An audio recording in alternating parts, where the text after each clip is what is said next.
video presented, just talking. Please note there will not be a decision issued today. It is also important to note that the goal of today's proceedings is to persuade a majority of the justices, namely 5 out of the 9, to vote in favor of reversing the district's dismissal and permitting the commencement of discovery. We have never been this far, and this case deserves its day in court. With these procedural details in mind, we will now proceed with the presentation of arguments. In just a moment, Attorney Demario Solomon Simmons will begin his opening argument, followed by the presentation from the defendants. If you have any questions or plan to post to social media, please use the hashtag 1921WatchParty. Thank you for being with us today. Justice for Greenwood.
And with me at council table, I have William Flanagan, who is an Assistant Solicitor General.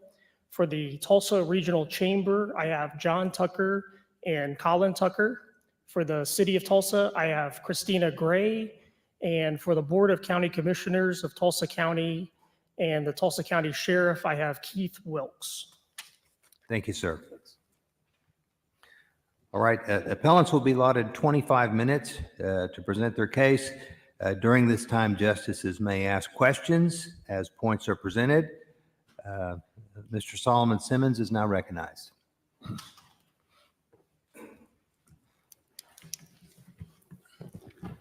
Thank you, Mr. Chief Justice, and may it please the court.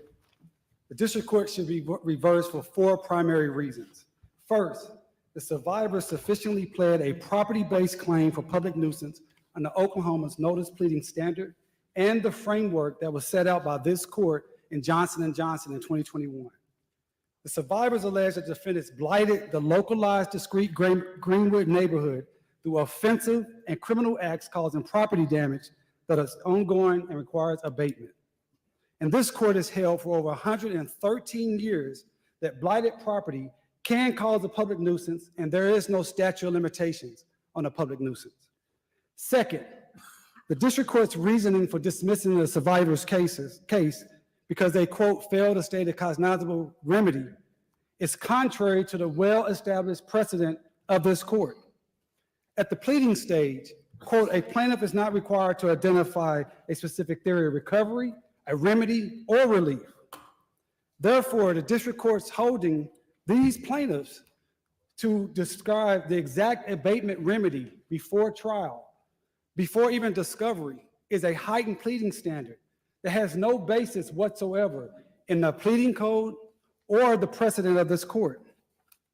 Additionally, the record actually shows that these plaintiffs did plead the equitable remedy of abatement, which has been allowed by this court to remediate blighted property since 1907. Third, this case is not about, quote unquote, eradicating racism or managing public policy matters or affairs, but adjudicating justiciable claims between parties. The survivor's public nuisance claims are justiciable because of a definite and concrete controversy between adverse parties, and the controversy is ripe for a decision by the district court. A decision to decide if the Greenwood neighborhood is still blighted and requires abatement, and if so, what would the abatement look like? Further, this court has stated that district courts have the original jurisdiction pursuant to the Oklahoma Constitution to hear these type of public nuisance cases, and pursuant to the public nuisance statutes, they actually have the duty to decide if a plaintiff is specifically injured pursuant to the public nuisance statute 50 OS 10. In fact, this court has stated that this duty applies to the district court even if other branches of government may have concurrent jurisdiction. And fourth, the survivors properly pled a claim for unjust enrichment under Oklahoma's notice pleading standard.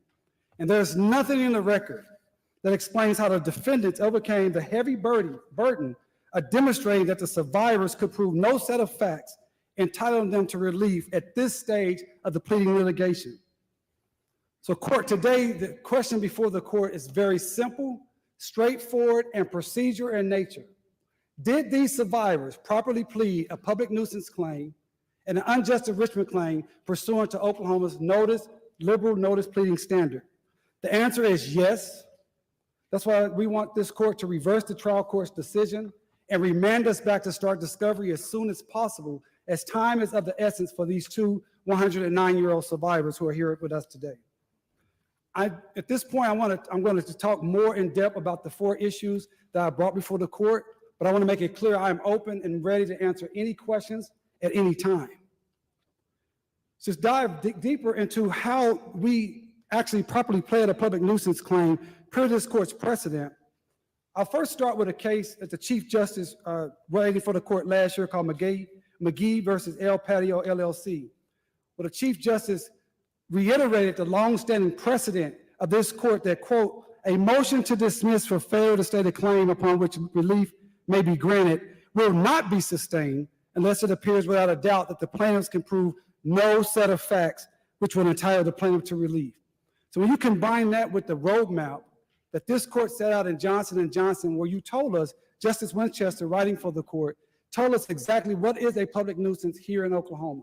One, defendants creating crimes that constitutes a nuisance. Or two, the defendants causing physical injury to property or participating in offensive activity that renders property uninhabitable. And if this happens inside of a localized, discrete neighborhood, that constitutes a public nuisance here in Oklahoma per Johnson & Johnson. In our petition, which can be found on the record at document number 37, if you look at paragraphs 32 through 60, we lay out in great detail how these defendants committed crimes against the Greenwood community and these plaintiffs that are here today, and how these defendants destroyed property, and that property is uninhabitable to today. We specifically stated, pursuant to 50 OS 2, that this massacre occurred in the local discrete neighborhood of Greenwood. We also made it very clear that the defendants destroyed over 1,500 pieces of property, and we allege that many of those properties are still uninhabitable, still blighted, or still destroyed, or that the defendants still own the properties that they acquired because of the massacre. And we have alleged in our petition that those properties can be disgorged or given back to those rightful owners. So if this court, understanding its precedent to take all of our facts within our pleading as true, if it is true that the massacre created a public nuisance within the localized, discrete neighborhood of Greenwood because of crime and property damage, then we should be able to survive a motion to dismiss. I think at this point, it's important to understand our public nuisance claims, just like an oil and gas public nuisance claim. And we cited many cases in our briefs. One I would like to talk about is Manders versus Johnson, which is a Court of Civil Appeals case, which is obviously not binding on this court, but I think is very persuasive. Because in that case, you had a public nuisance that oil and gas exploration that actually started in the 1920s. And the case was not brought into the late 1990s and not resolved until 2006. And the court in Manders versus Johnson stated it does not matter when the actual pollution starts. And it's the same here. It does not matter that the massacre happened in 1921. What matters is that the public nuisance, the property is still blighted. There's still vacant properties. The public nuisance is ongoing, causing the Greenwood neighborhood to suffer its health, safety, comfort, and repose, or feel less secure in their life and security. That comes directly from the statute at 50 OS 1. We also cited a case called Briggs versus Freeport, McMorran, Copper, and Gold. This is a very interesting case because it involved a smelting plant in Blackwell, Oklahoma, that was in operation from 1916 and ceased operations in 1972. And yet a lawsuit by the plaintiffs were brought in 2015. And the Western District in that case allowed a motion to dismiss. They overruled a motion to dismiss based on the fact that the plaintiffs were able to say that the pollution, the public nuisance was ongoing. And that's where we are at this stage in this litigation. We haven't done any discovery. We haven't had opportunity to do any fact finding that we need to do for this case to move forward. And we believe if we had that opportunity, we could prove the allegations that we state in our petition. Next, I want to talk more about, the district court dismissed us specifically because she said we didn't plead an abatement remedy. Well, as this court has stated many times, a plaintiff is not required to have a specific remedy. And I would just cite Darrow versus Integris Health for that particular proposition. But I also point out to the court that pursuant to 50 OS 8 of the public nuisance statute, there are 3 particular remedies available for a public nuisance. 1, an indictment. We couldn't ask for that because we're not a state entity. 2, a civil action. That's a claim for monetary damages. We could not ask for that. 3, abatement, which is equitable relief, as Justice Winchester pointed out for the court in Johnson & Johnson. Equitable relief has always been allowed against state entities. So right there, that should end the discussion. We pled abatement, but we did so much more. We asked for the equitable remedy of accounting, the equitable remedy of disgorgement. We asked for declarations as a part of our abatement plan. And I want to be real clear, we didn't ask for a declaratory judgment. we asked for declarations as a part of our abatement plan. And those are very important to the Greenwood community and these particular survivors, because you have defendants who've never, ever been held legally responsible for the massacre. And to this very day, these defendants deny that they perpetrated the massacre. They deny that they created a public nuisance. They deny that they have any legal responsibility to clean up the public nuisance, the blighted neighborhood of Greenwood that they created. And as this court has stated, it is really up to the district courts to decide the declarations that we need in this case to move this case forward. And I will cite to you a case called Conoco Inc. versus State Department of Health, where this court stated in 1982, quote, whether a court should grant declaratory relief is not a question of power or jurisdiction of the court to grant relief, but the appropriateness of that particular procedure or remedy for the particular justiciable controversy. And that gets me right to the issue where the defendants have argued that this case is not justiciable, that this is some kind of public policy. We're asking this court to step into the shoes of the legislative executive branch, but that's simply not true. As this court has stated in an application of State Ex Rel Department of Transportation, for a claim to be justiciable, this court has held the claim must be definite and concrete. Parties must have an adverse interest, and it must be right for a decision granting or denying specific relief of a conclusive nature.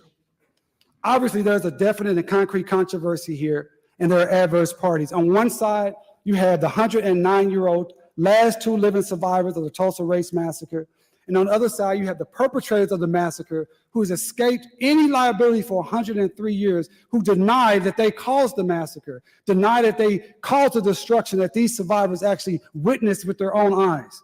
That is a definite controversy, and there's adverse legal interest, and it's right for a decision granting or denying specific relief.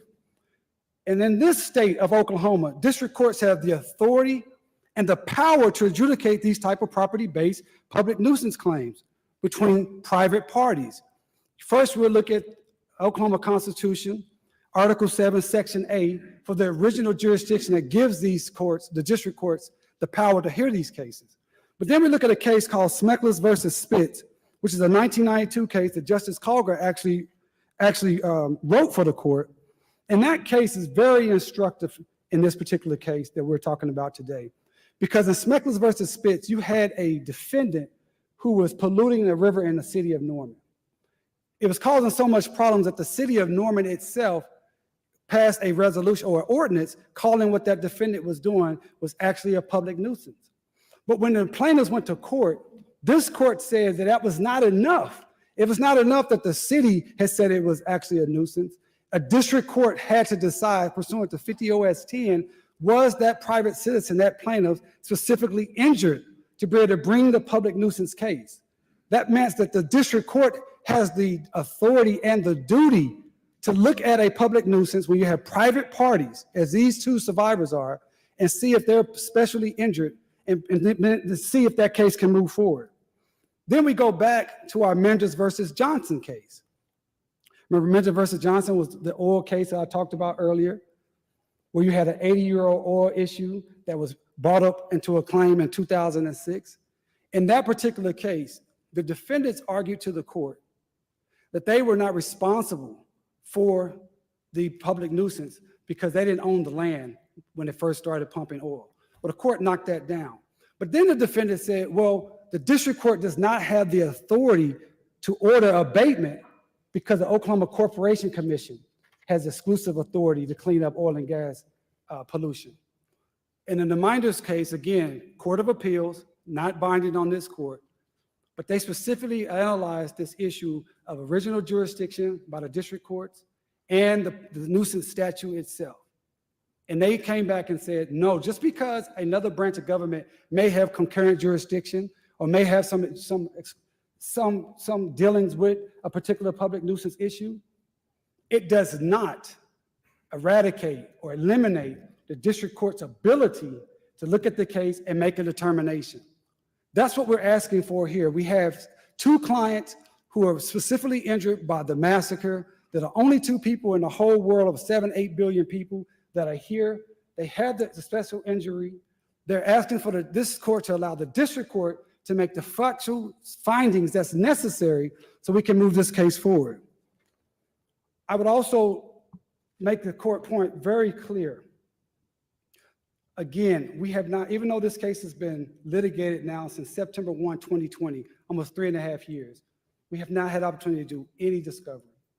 This is a pleading case. And if this court takes our pleadings and takes everything as true as you're required to do, we have set forth a public nuisance claim, and we have set forth adequate remedies for the public nuisance. In this case, it's not about public policy issues. This is a localized, discrete neighborhood of Greenwood. One neighborhood and one city here in Oklahoma. We fit exactly within the public nuisance statute and exactly what this court said in Johnson & Johnson.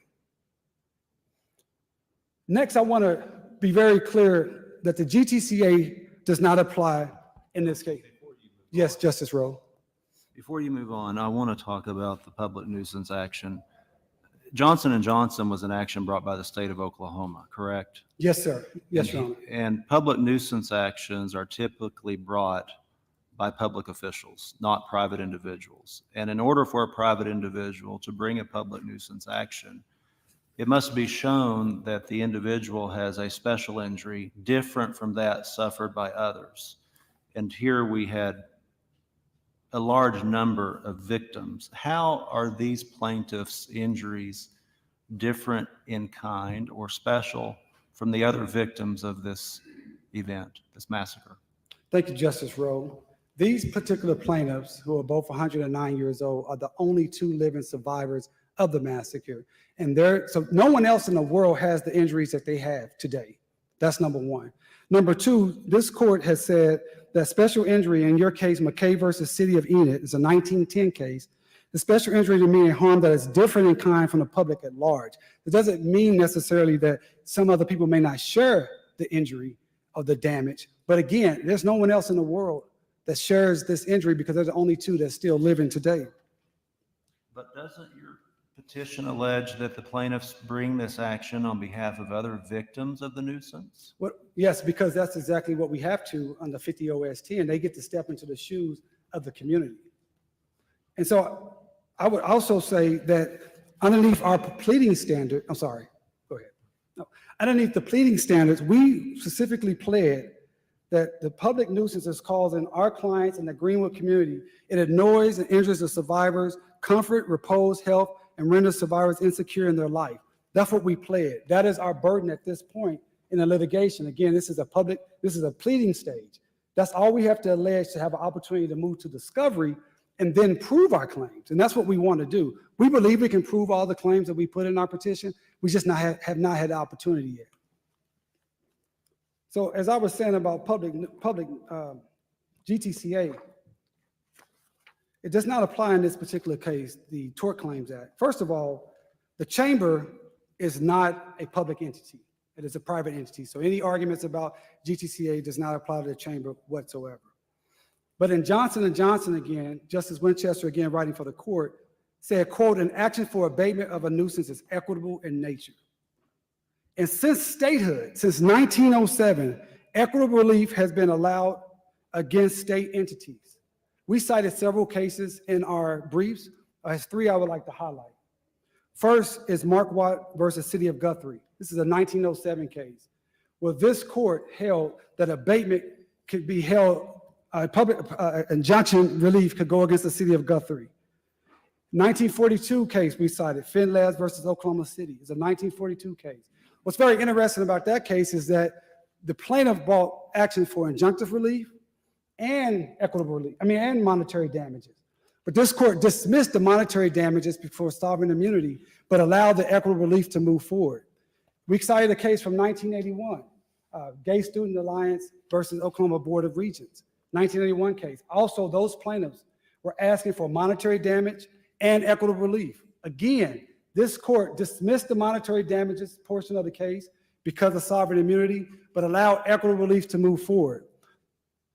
Because equitable relief is different than monetary damages. And if you think about it, since 1907, plaintiffs in Oklahoma have been able to hold state institutions liable for equitable damages. And then you get to 1985, the GTCA in Vanderpool, your case in Vanderpool in the early 80s, allowed plaintiffs to also hold state officials, not just for injunctive relief, but now monetary relief. So it didn't create the right for injunctive relief in 1985. It created the right for monetary damages. And we're not asking for monetary damages in this particular case. And as I stated earlier, we've been litigating this case for almost 3.5 years. And in that time, the defendants have not been able to produce one case that supports their position that equitable relief is implicated by the GTCA. Not one case, and not just one case in Oklahoma. They have not been able to produce one case throughout the entire nation. While we were able to provide the court with several cases throughout the nation where very similar GTCA acts, tort claim acts, specifically say that public nuisance asking for abatement or equitable remedies is not impacted by the GTCA. Also, Your Honors, if you look at the plain language of the GTCA statute itself, it specifically covers only monetary damages. If you look at 51 OS 153A, it says, quote, the state or political subdivision shall be liable for losses resulting from its torts or the torts of its employees if a private person or entity will be liable for money damages under the laws of this state. If you look at 51 OS 152.4, which is the definition of what is a claim under the Oklahoma GTCA, it says a claim is, quote, any written demand presented in accordance with this act to recover money from the state or political subdivision as computation. Those two areas of the GTCA alone evidences the clear intent for the legislature not to restrict or not to require equitable relief to go through the GTCA. It is only talking about monetary damages. And in fact, one of the cases that we cited, Scholar versus State Department of Public Safety, which is the 1995 case, Justice Colgar actually concurred in that particular case. In that case, this court forced the Department of Safety to give money back to citizens in Oklahoma, and that money was not considered compensation. Just to dive into that a little bit more, what happened in the Scholar case, the Department of Justice received excess reinstatement fees for driver's licenses that had been suspended. And when those plaintiffs actually sued the Department of Justice to receive their money back, the Department of Justice said, no, the GTCA prevents this lawsuit. But this court specifically stated that the appellees in that case are not seeking compensation, whether they're seeking a refund of unauthorized reinstatement fees collected by DPS. That's the same type of a rationale here. We're not asking for compensation. We're not asking for monetary damages. We're asking for equitable relief. In the Scholar case, that was an equitable relief for disgorgement, which is one of the things that we've asked for. I think also if we look at Johnson & Johnson, public nuisance is not a GTCA tort. You know, Justice King made it clear that this court has never held that the public nuisance is a tort, when in her concurrence in Johnson & Johnson, paragraph 1, Justice King wrote, quote, I write to discuss why Oklahoma's nuisance law is not, and unless the legislature amends it, never will be a tort. And the legislature has not amended the actual the GTCA since the Johnson & Johnson decision. If you look further, again, if we're looking at the plain language of the GTCA, it defines a tort as a loss to any person, association, or corporation. That's 51 OS 152.17. But it does not say a loss to a neighborhood or a community. And that's exactly what the public nuisance statute says at 50 OS 2. And that is what our claim is, a claim for a loss to the neighborhood or community of Greenwood. The defendants are wanting you to put language in the GTCA that is simply not there. In fact, this court in Barrios, a case you looked at in 2018, you looked at the actual definition of tort in the GTCA. And in Barrios, that's Barrios versus Haskell City Public Facilities, 2018 case. The court, the city of Haskell was arguing that the new definition of tort made any wrong that happened in the state of Oklahoma will fall under basically the GTCA against a public entity. This court said no. This court said no. The Tort Claim Act only talks about constitutional losses that require monetary damage or compensation. I think, and then if you think about the cases since burials, since 2019, the district court in Oklahoma, in Tulsa, federal district judge, Judge Gregory Frizzell, in a case called Fendra versus Singler, he held, quote, the GTCA reflects a concern regarding the imposition of money damages against the state and is inapplicable to suits seeking only equitable relief. And just last year in a case called Thomas versus Stitt, here in the Western District, right? Yes. You're about out of time. I want to ask you, if I can, about your unjust enrichment claim. Yes. On your unjust enrichment claim, what is the equitable relief you're seeking? Are you seeking money held by the defendants? Yes, disgorgement. We're seeking disgorgement. If we're in discovery, we're able to prove that the defendants received unjustly money, that we believe that they utilized the survivor's stories, we're seeking the equitable remedy of disgorgement, which is exactly what happened in Shola. But the money you seek is money, I take based upon your statement, money into the hands of the defendant from third parties, not from the plaintiffs directly. It was not money from the plaintiffs directly, that's correct. Is that not a requirement of unjust enrichment, that the defendants hold money that's directly owed to the plaintiffs? Well, and how do you show that? I think in this court's case, Fault versus Blair, 2010 OK 16, which is a decision that Justice Edmondson wrote, the 4 elements this court has laid out for unjust enrichment is the unjust retention of a benefit received at the expense of another. And I think this is such a great case of that, as we played it in our actual petition, that the actual perpetrators of the massacre utilized the survivors of the massacre stories to benefit themselves. And again, this is a pleading case.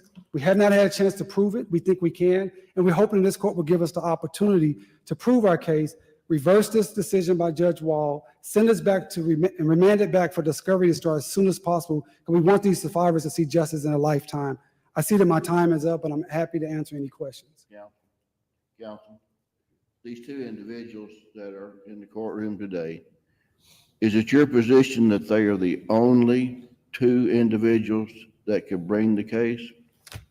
No, Your Honor. We think because we've alleged an ongoing public nuisance that's ongoing, that anyone within the Greenwood community that's suffering from that blighted community and their health, safety, and welfare is annoyed pursuant to the statute, that they could bring that particular case. But we think these 2 individuals are obviously those who we want to see justice in their particular lifetime. Thank you for the question. Yeah, I have a question. I'd like you to speak to the, you are alleging that there was a stipulation that was violated when the later motion to dismiss was presented. Can you speak to that a little bit? Yes, sir, Justice Gang. Thank you for the question. It is our position that during our hearing in May 2nd, 2022, there was a stipulation between the parties that if we made certain amendments to our unjust enrichment claim, that our understanding was the defendants would not file another motion to dismiss on that particular claim because they agreed we could cure the problem. And that's what our understanding was. And I think if you look at the record, I believe Justice Wall on an open court basically says she kind of understood that was the agreement also. The defendant said that was not their understanding. They filed different motions, and now, we're here today. And, we don't really understand why the unjust enrichment case was dismissed. There was no discussion about it in any of the orders that Judge Wall, either her August 3rd, 2022 order, or her July 7th, 2023 order, or her July 12th, 2023 order. Well, let me talk a little bit about what Judge Wall did, because I need a little help with that too. Yeah, you're right on the timeline. On August 3 of 22, she made her first order on the defendant's motion to dismiss. And then the next year, she made a 1-page order on July 7 that granted a dismissal, and it was said based on what was set forth in the defendant's brief, if I recall correctly. And then about 5 days later, on July 12, there's what's now called the final order of dismissal with prejudice, and she dismisses, but then incorporates by reference the earlier order she'd made back in August of the prior year. And on page 6 of that order, Judge Wall says, applying Oklahoma's liberal pleading standard, the court cannot find beyond any doubt that plaintiffs Randall Fletcher and Van Ellis Sr. can prove no set of facts which would entitle plaintiffs to relief on their public nuisance claims, which seems to militate towards saying that she was not dismissing that. So what do you make all that?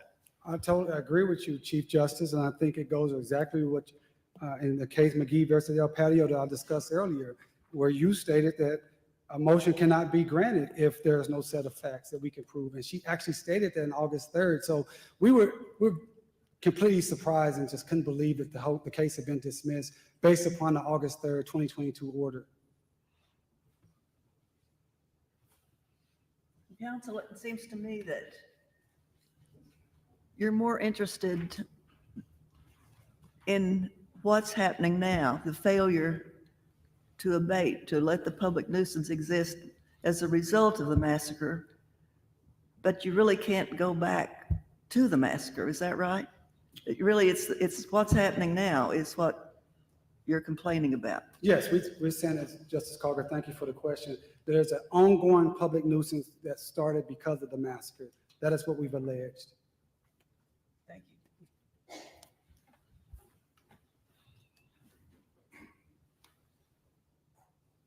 All right, thank you, counsel. We appreciate that. Thank you, Chief Justice. And we'll see you again here in a few minutes.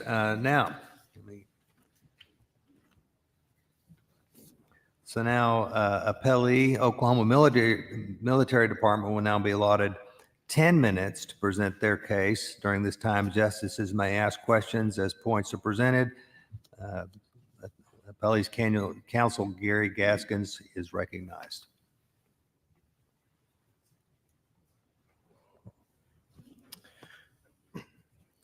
Thank you, Mr. Chief Justice, Mr. Vice Chief Justice, and may it please the court.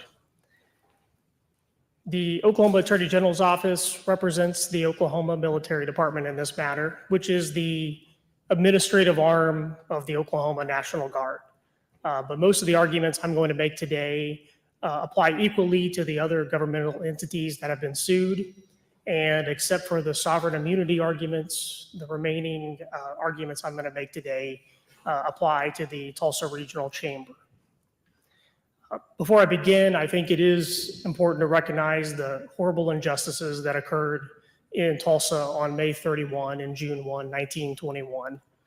The death and destruction that occurred on those days is certainly unconscionable, and none of the arguments being made today are intended to diminish or minimize those horrific events. I also want to note that we are here today in a court of law, not a legislative body. I think we all agree that this court is limited to interpreting and applying the law as it currently exists. It's not this court's role to legislate new laws or programs to alleviate historic injustices that occurred over a century ago. And as to this specific case, it is important to point out, quote, that this court is not bound by the trial court's reasoning and may affirm the judgment below on different legal rationale. And there are numerous defects in the second amended petition that warrant dismissal. Plaintiff's claims are barred, 1, by common law sovereign immunity. 2, the fact that intentional torts are generally outside the scope of employment. 3, latches. 4, the fact that plaintiffs have not identified a violation of a public right sufficient to state a claim for public nuisance. And 6, the Governmental Tort Claims Act. By 10 minutes, I won't have time to thoroughly address each one, but I do invite questions from this court on any of these issues. First, plaintiffs' claims against the governmental entities are obviously precluded by sovereign immunity. As of 1921, when the Tulsa Race Massacre occurred, there was no Governmental Tort Claims Act or any statutory mechanism to waive sovereign immunity. In 1958, this court said, quote, "It is fundamental that the state cannot be sued in any manner or upon any liability, constitutional, statutory, or contractual, unless there is express consent thereto. On the issue of an injunction, in 1925, this court in Choctaw Press Brick Company v. Townsend said, the state cannot be enjoined. So all of the allegations against the Oklahoma Military Department predate the abrogation of sovereign immunity by this court in the Vanderpool case and the Oklahoma legislature. And the Governmental Tort Claims Act did not become effective until October 1, 1985.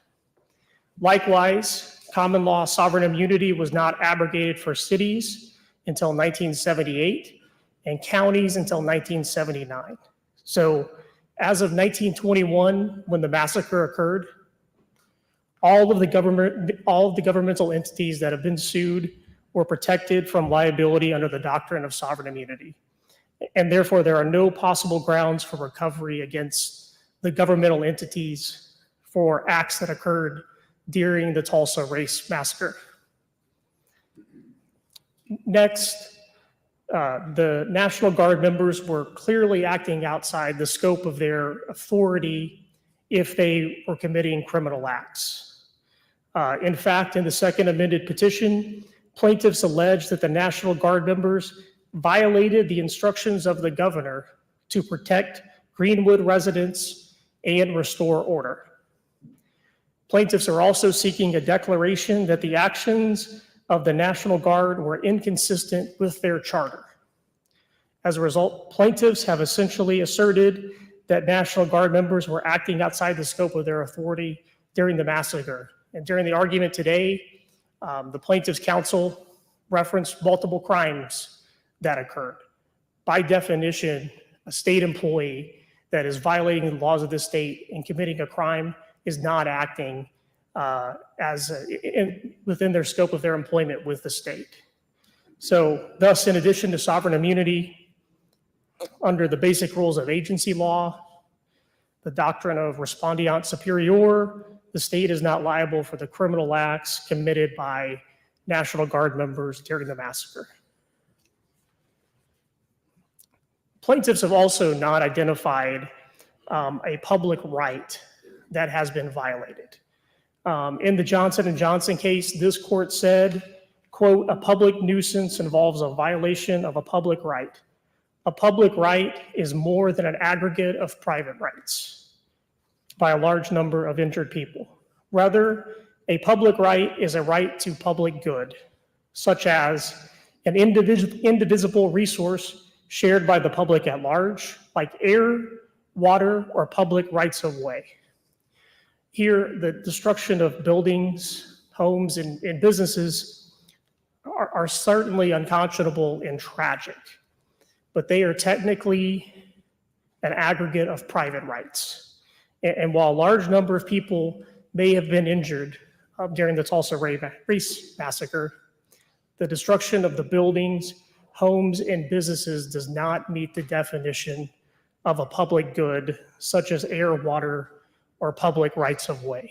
Therefore, plaintiffs have not identified a public nuisance. I'd also point the court's attention to 50 OS Section 4, which says nothing which is done or maintained under the express authority of a statute can be deemed a nuisance. Here, the National Guard was called to Tulsa during the massacre pursuant to an order declaring martial law. The order calling the National Guard to Tulsa and the order declaring martial law were both expressly authorized by statute. I believe those orders were attached to the pleadings to the state court, district court. So it's clear that the National Guard members were called there pursuant to statute. As a result, by the very definition of public nuisance, it can't be a public nuisance. Plaintiff's claims are also not redressable, which is one of the essential elements of standing. The requirement of redressability essentially means that each litigant must present a claim that is judicially fixable. And in Johnson & Johnson, this court indicated that it is inappropriate for it to, quote, "step into the shoes of the legislature by creating and funding government programs designed to address social and health issues. Public policy matters, quote, should be dealt with by the legislative and executive branches, the branches more capable to balance the competing interests at play in societal problems. Here, plaintiffs have asked for businesses to be replaced, as well as the return of land to the Black community. To accomplish this, the court would have to order the legislature to come up with some mechanism to confiscate land. Counsel, we're here on a pleadings case. Sure. You're talking about a lot of evidence and a lot of other things that, as I understand it, there's never been any discovery. So this is a pleadings case. So I hope you would stick to that. Sure, I understand. I mean, of course, sovereign immunity is something that's apparent on the face, and plaintiffs. This is a heightened pleading here. Plaintiffs have to show that they have been specially injured to even have standing. So, yeah, redressability is one of the three essential elements of establishing standing, and they have to show that what they're complaining of is actually redressable to come into court, and they have just not done that, consistent with Johnson & Johnson. Well, tell me, Mr. Solicitor General, Yes. your take on the three-part order of Judge Wall that I asked about a moment ago. Well, I think the most important part of Judge Wall's order is the case was dismissed. And so that means we're here on a de novo review. And as I pointed out at the beginning, this court is not bound by the trial court's reasoning and may affirm the judgment below on different legal rationale. So to me, the important part is she dismissed the case. And as a result, we're here on a de novo review, and this court isn't bound by whatever findings Judge Wall made that are ancillary to dismissing the case. Say it again. Are you suggesting that she ruled erroneously, but there's another way that we can uphold her? I'm not saying that she ruled erroneously. I think the judge was talking about redressability is how I read the order, is that there wasn't a remedy that the court could issue, which is one of the three essential elements of Well, you're standing. implying that her ruling was sound only in its result. I'm not saying that it's sound just in the result. I mean, certainly, I think the court was correct to dismiss the case, and I think there are a lot easier ways to dismiss the case, such as the sovereign immunity and some of the other things that I've mentioned today, and latches, which I haven't talked about.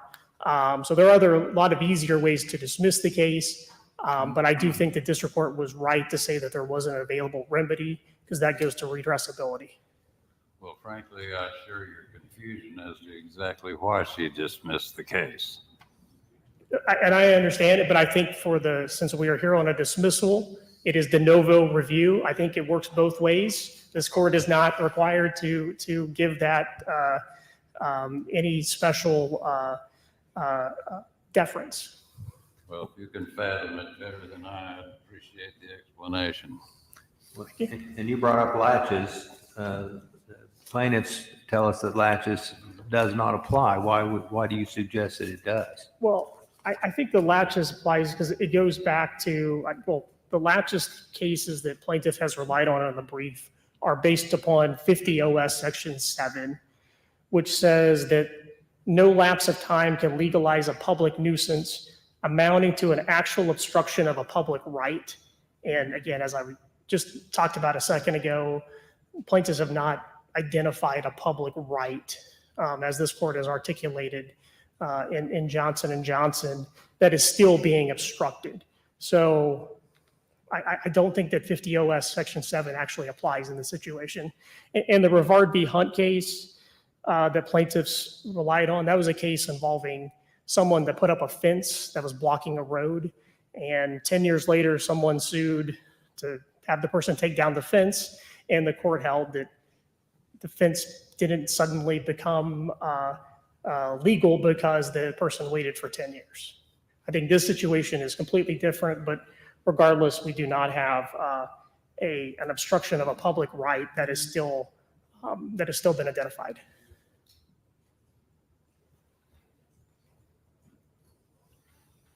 Any other questions from the court?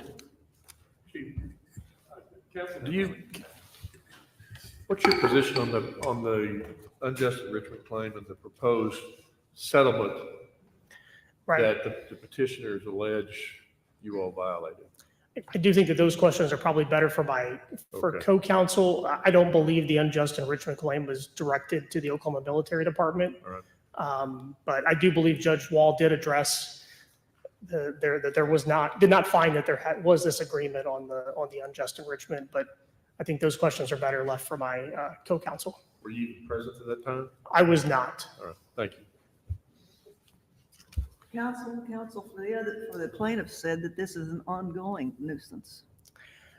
Right, I've heard that. So one, we haven't identified a public right that would even justify a nuisance. They haven't What identified, about the public right to a clean and safe neighborhood?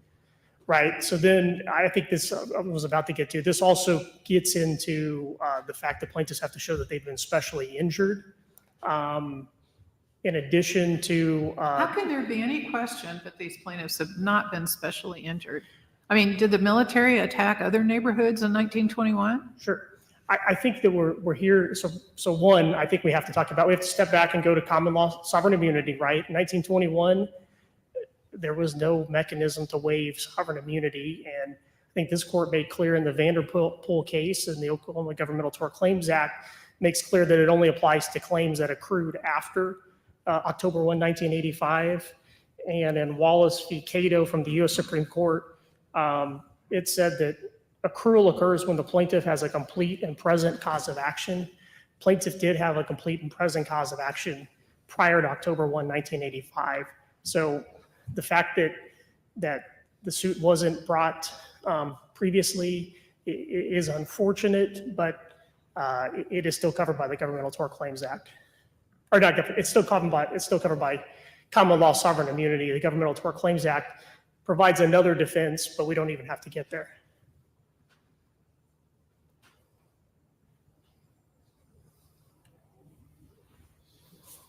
All right, thank you very much, Counselor. Thank you. Next, we will hear from Appellee Tulsa Regional Chamber, also allotted 10 minutes. Counsel will be John Tucker. Mr. Chief Justice, members of the court, may it please the court. I am John Tucker here with Colin Tucker on behalf of the Tulsa Regional Chamber. I will present two issues in response to the appellant's argument and brief filed in this court. And I hope perhaps help explain why Judge Wall dismissed this case, as apparently our briefs failed to make that persuasive point, at least to Justice Edmondson. I will present two issues. First, appellant's second amended petition does not state a cause of action for which a court can grant relief, an important point, as established by the opinion of this court in the Johnson & Johnson versus Oklahoma case. And second, even if the second amended petition stated a valid claim of public nuisance, these individual plaintiffs lack standing to bring a claim for public nuisance. The appellants described to you what the continuing nuisance that's going on today in detail in their petition, to less detail in their brief. But today, counsel for appellant stated that there are 1,500 properties. Mr. Tucker, it's very difficult to hear you. I'm sorry, That's Your Honor. much better. Thank you. It's the feedback from my hearing aid, a consequence of technology. I apologize. The appellant told us today that there are 1,500 properties that need to be given back to their rightful owners. That's part of what they see. That Greenwood is still blighted and that needs to be corrected, that's the nuisance. Keep that in mind as we proceed. These issues are all plainly describing issues of inequality, discrimination, economic disadvantage, and related issues. But they are not nuisance as they relate to these plaintiffs. In Johnson & Johnson, this court gave clear direction as to what Oklahoma nuisance law is not. The court rejected in multiple places the concepts of expansion of the traditional meaning of nuisance to remedy societal ills. And the acts of Johnson & Johnson were found to have caused societal ills. That's what that lawsuit was about. That was not referenced by the Solicitor General, and that is that This court defers the policymaking to the legislative and executive branch and rejects the unprecedented expansion of public nuisance law, which is what Judge Balkman did in Cleveland County in the Johnson & Johnson case. The appellants here ask this court to either ignore or just plain disregard, or, as they put it, take our view of the case and it supports exactly what we want. We believe that's a misreading of Johnson & Johnson. It's fair to say that under the provisions of the decision, J&J, the petition, taken as true, does not pass the test. What Johnson & Johnson made clear to litigants was that efforts by district courts to expand our nuisance statute into something it is not and has never been is simply not allowed.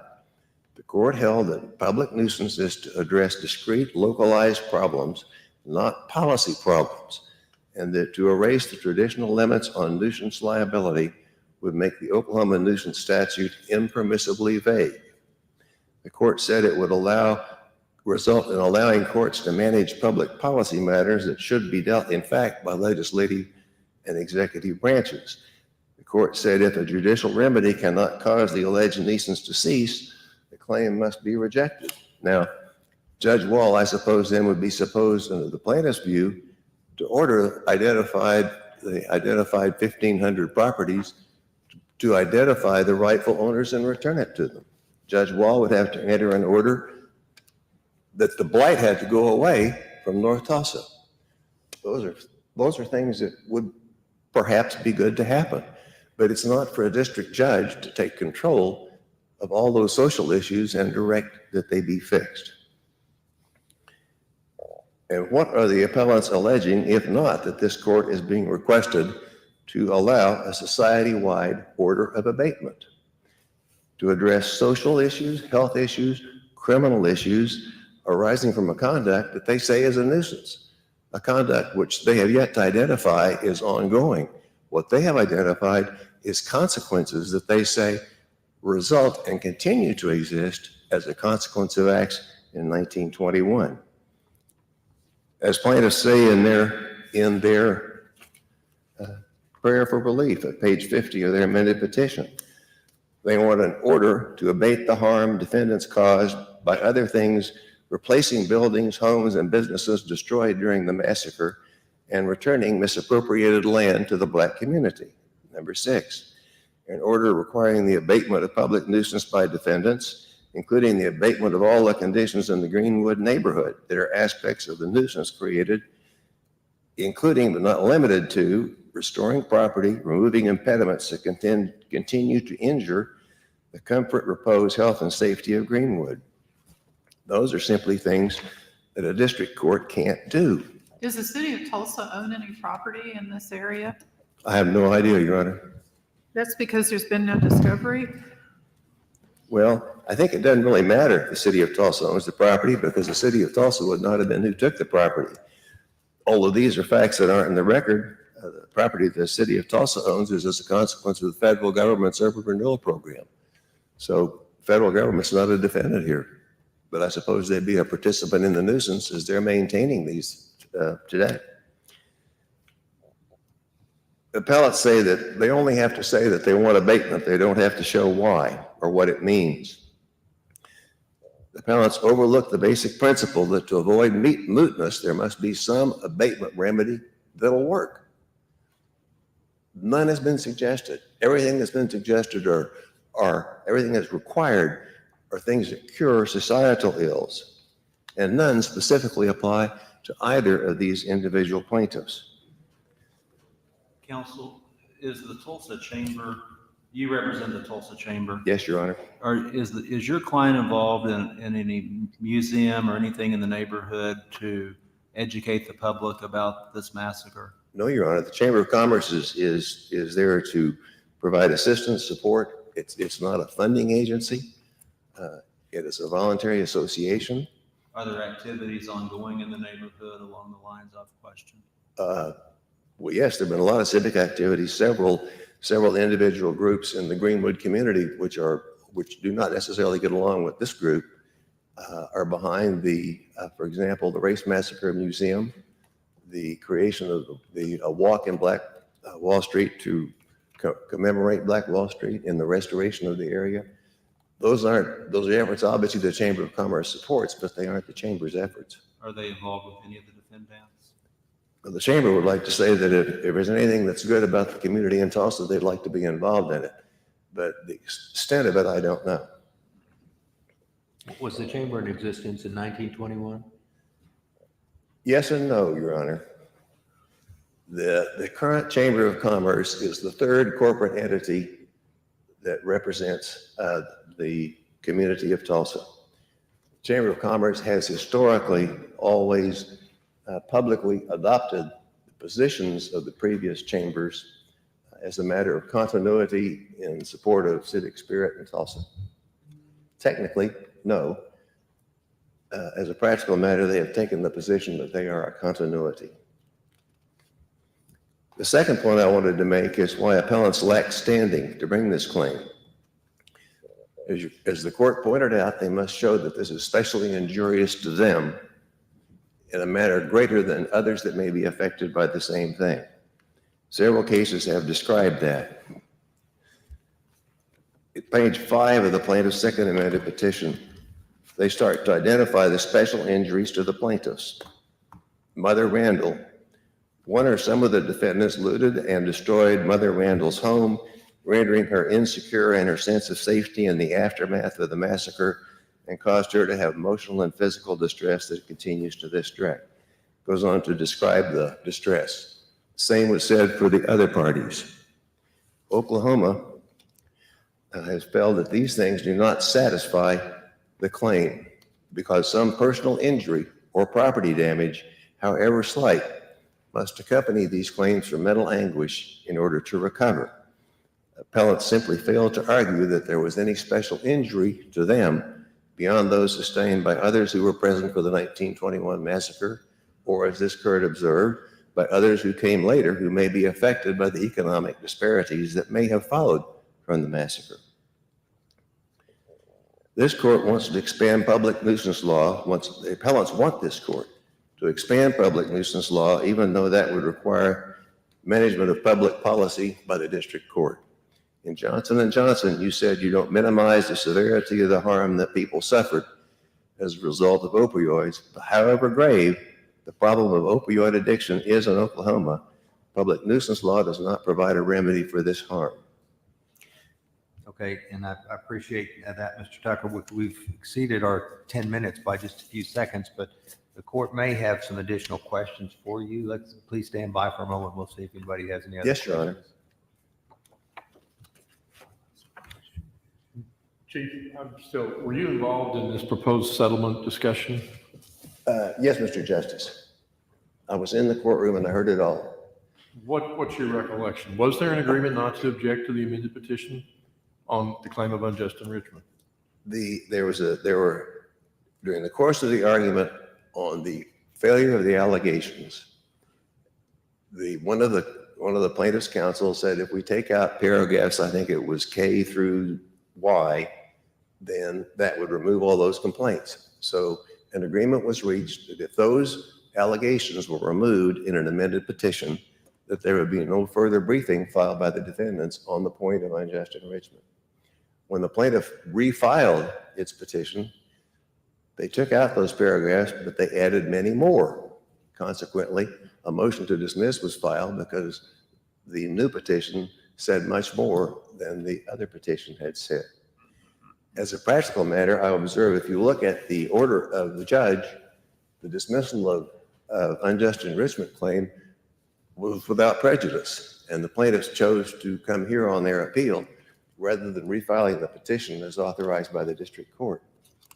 Just as the Chief Justice observed in her order of 2022, she found that I can't say that there's no set of facts these folks can't present that would show an abatement was a remedy they like an order. And in that order of 2022, she authorized the filing of an amended petition. And the amended petition that was filed, the second amended petition, is the one that was dismissed with prejudice, and that's the one we're here on today. I'll admit the paperwork that she did is not the clearest, but that's what happened. Thank you. Thank you. Let me follow up before you get away, Mr. Tucker. I have a follow-up on that. Yes, Mr. Chief Justice. So the suggestion from the plaintiffs that there was a promise from the defendants that a new motion to dismiss wouldn't be filed, would that promise be reflected in the transcribed record of the trial court? It would, yes. And so the record would speak for itself there on what the parties stated. That's correct. Thank you. Thank you, sir.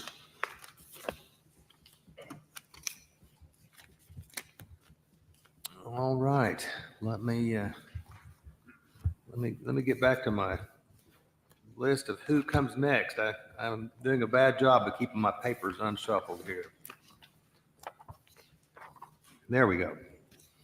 All right, we will now allot 10 minutes to the city of Tulsa, and counsel for the city, I'm told, will be Christina Gray.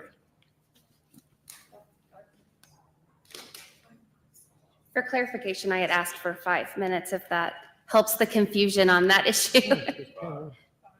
Five it is. My sheet was in error. Just so I can make sure, I do show the sheriff, Tulsa County and the sheriff are allotted 5. Is that accurate? Okay, and then I show a rebuttal of 5. Is that what plaintiffs were expecting? Yes. Okay, so I only had 1 that was an error. Very good. You may proceed. Thank you. Thank you, Chief Justice, and may it please the court. My name is Christina Gray. I'm the litigation manager with the city of Tulsa. And obviously I would accept questions on any issue, but I specifically had planned to address 2 issues. One of which being the questions that Justice Holm raises several times about the agreement, about the waiver of the unjust enrichment, as I was actively involved in that discussion. The second point of interest that I will get to, assuming that I have some time, is the issue of latches. So I will start because there's been some very specific interest about what agreement was made on the record and how that came about with that specific issue.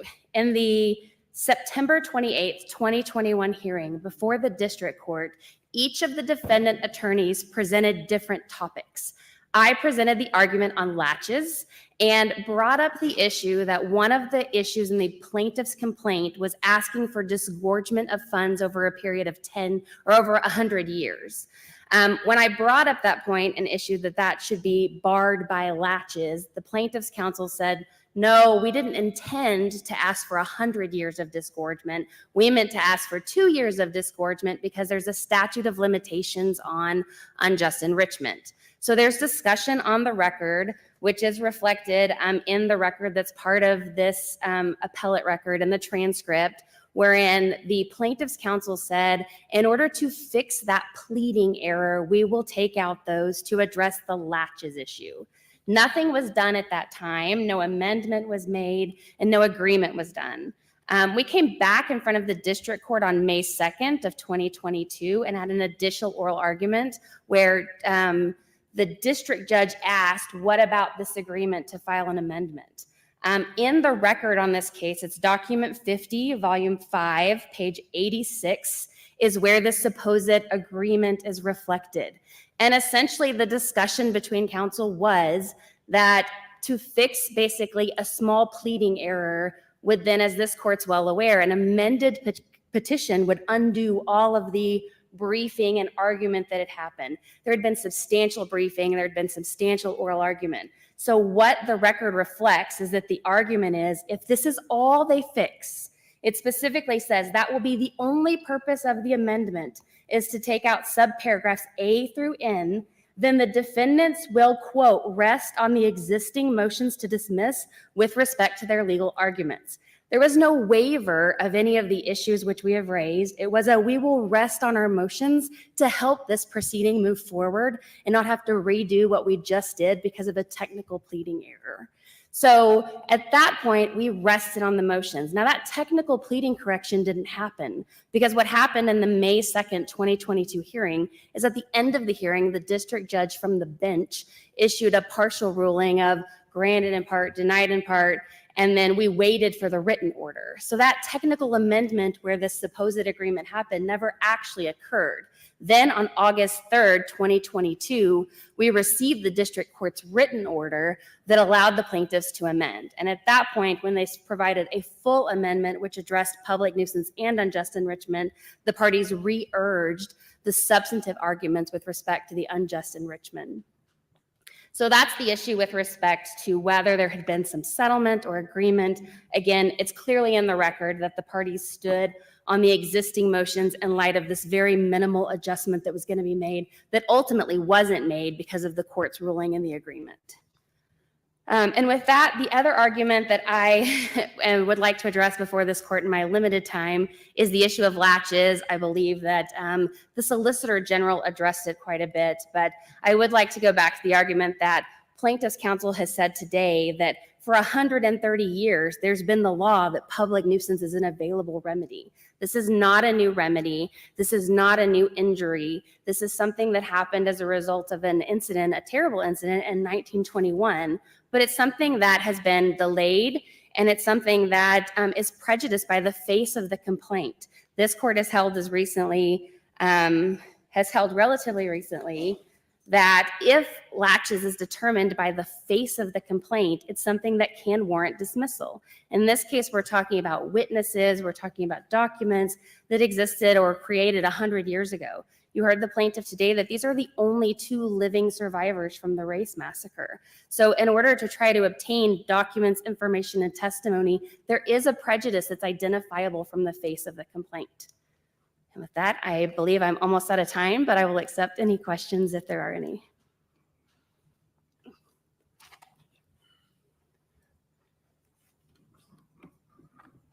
I do have a question about the procedure at trial. Where you talked about, you made reference to the document 50 and I looked, I saw some of the transcripts that were, well, not the language that apparently was pulled from transcripts in the briefing, but you're telling me that what was on the record and transcribed was the totality of any agreement counsel had. There were no additional emails or other documentation of this. That's correct. There were no additional emails. Other than there was some discussion, the only thing that would not have been reflected on the record is there was some discussion from counsel before it was memorialized on the transcript in the hearing. But I am not aware of any other documentation other than what's memorialized in the transcript of that hearing. Thank you. Is it my understanding then that the judge, the last time that you were in front of the judge was before July of last year? We have the order of August 3rd, 2022, and then we have the 2 in July of 2023. How many times were you in court, and what day was it? May 2nd, 2022, when this agreement is reflected in the record? I believe there was a hearing, one additional hearing after the August 3rd, 2022 order before the 2023. This supposed agreement was prior to the first order, the August 3rd. It was the agreement or statements on the record in the May 5th, 2022 oral argument. It's kind of initiated in that first September 28th discussion, but the memorialization of the record is made on the May 5th, 2022. I believe there was some discussion in front of the district court in the subsequent hearing after the second amended petition, but only as a matter of whether the court would consider that as something that had been addressed or waived. And I believe the court on the record said that she did not consider, that she would consider all arguments, that she did not consider it waived as far as for purposes of considering the second amended complaint. But I don't have a record citation in front of me. I apologize. So does the city of Tulsa own property in Greenwood? As of today, Your Honor, I don't know the answer to that question.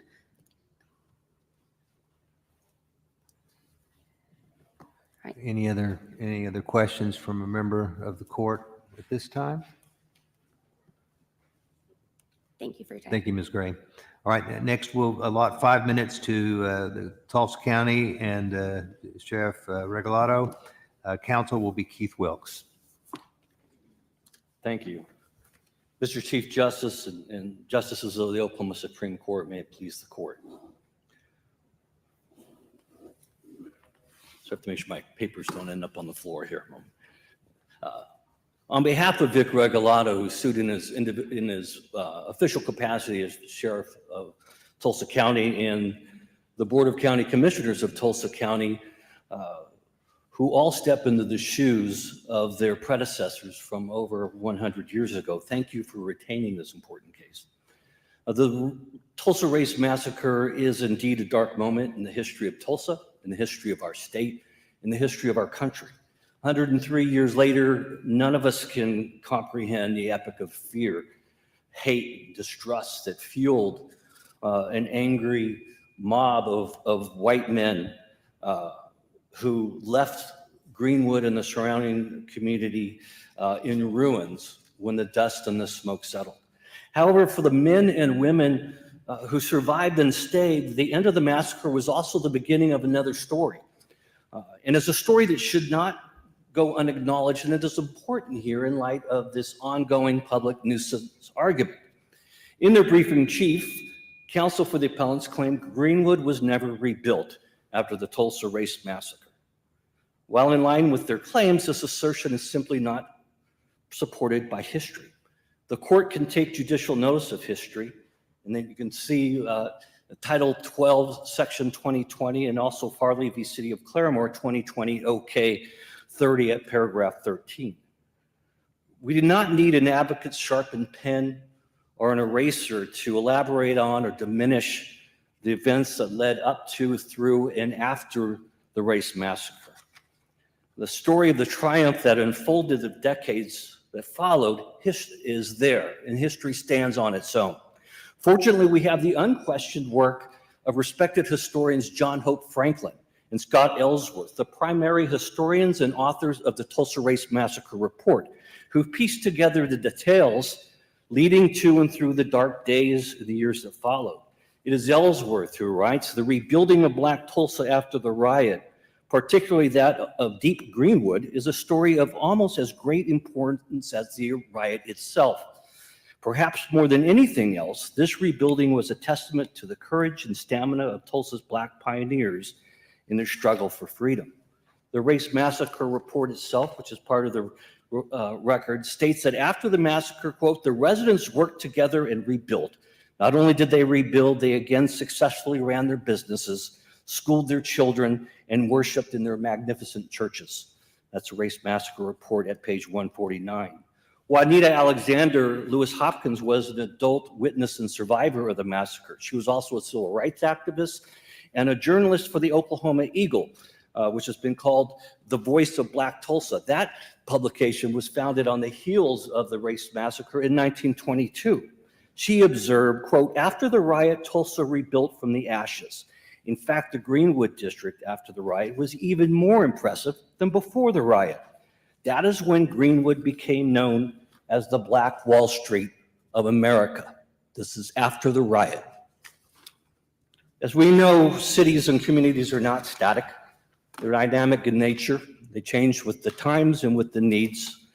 Oklahoma Journalism Hall of Fame member wrote in his book, Tulsa 1921, reporting a massacre, Randy Crable, that despite its rebirth by the 1970s, the old Greenwood was all but gone. It was reduced to a single block of urban renewal, migration, big box retailers, an interstate highway system, and the simple passage of time.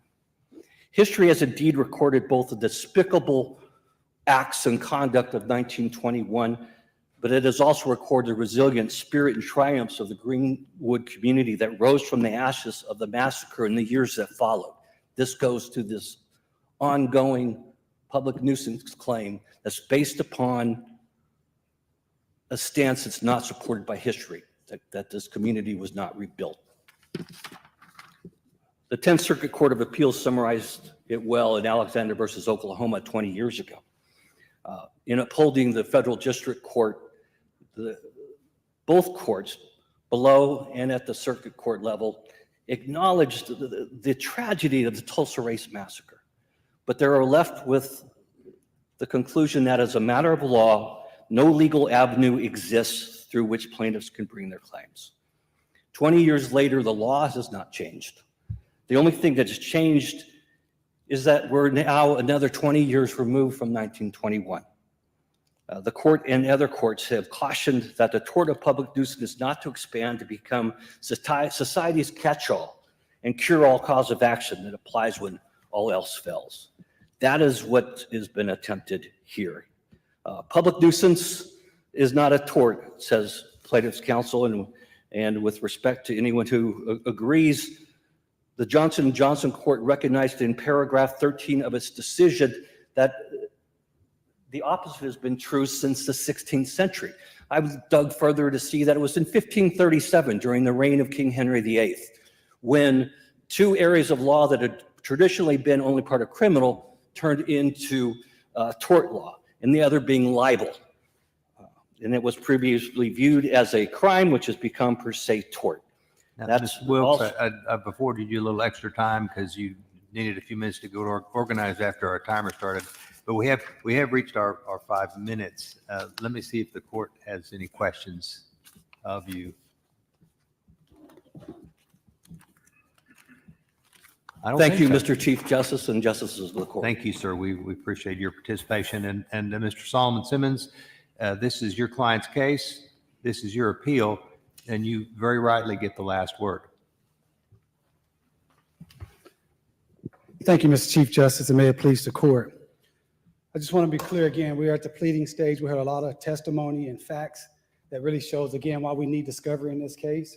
Justice Gerrich, we pled in our petition that the city of Tulsa and other defendants do own property in Greenwood, and we believe if we get a discovery, we'll be able to prove that.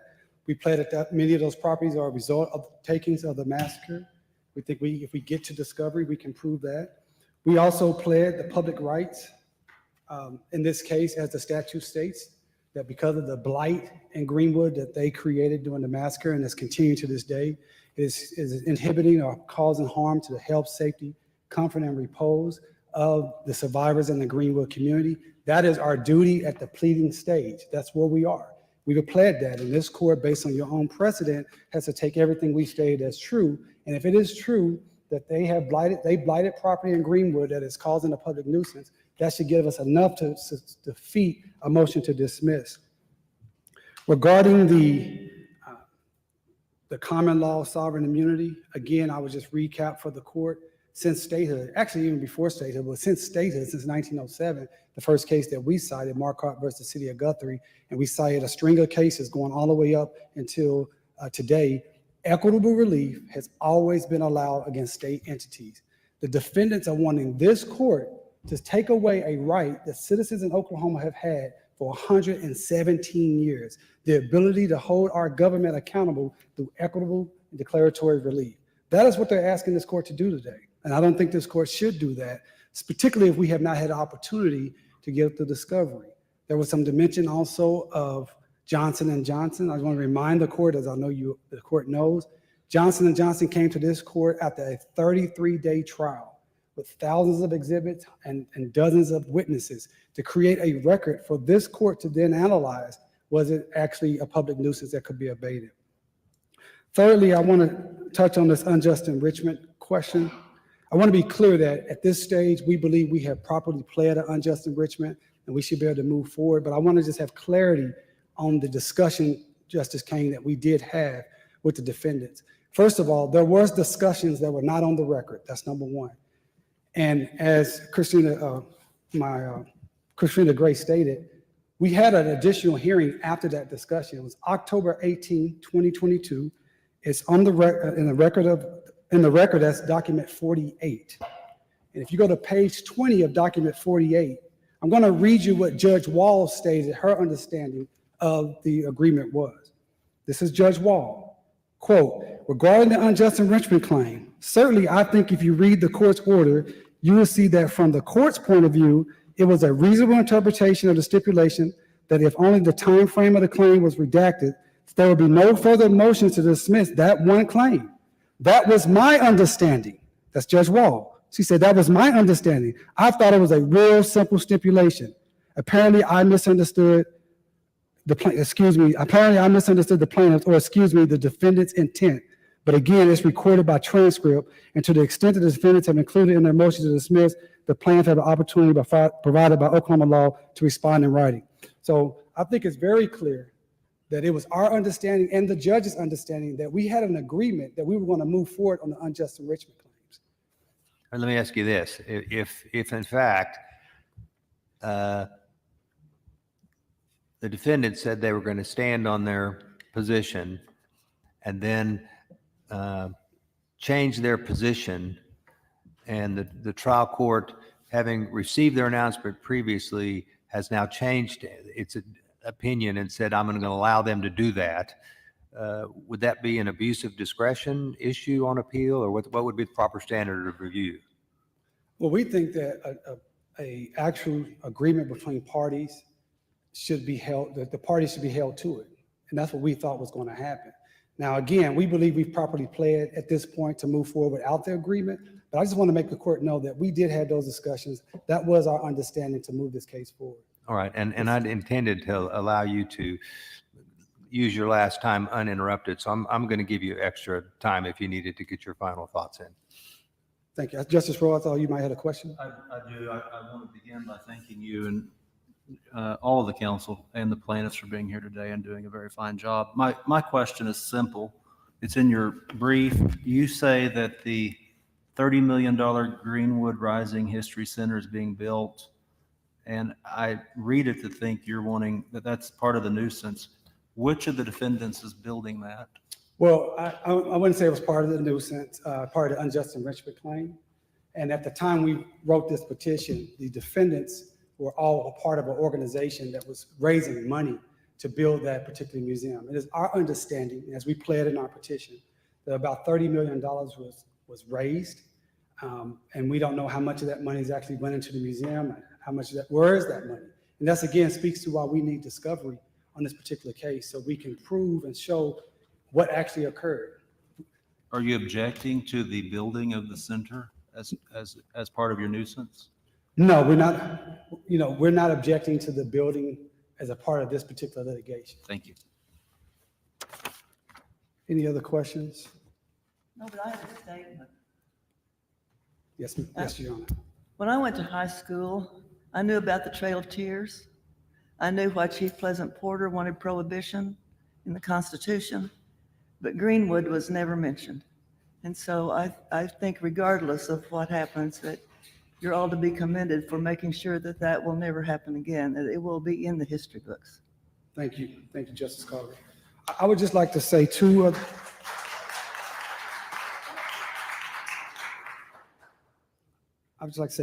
things real quickly. One, as we pled in our petition, over a third of the homes and businesses destroyed during the massacre were never rebuilt, and many of those people were never heard from again. 8,000 people were made homeless overnight. And I want to say one last thing. 117 years ago, the founders of the great state of Oklahoma wrote these powerful words in the Constitution in Article 2, Section 6. Quote, "The courts of justice of this state shall be open to every person, and speedy and certain remedy afforded for every wrong and for every injury to person, property, or reputation.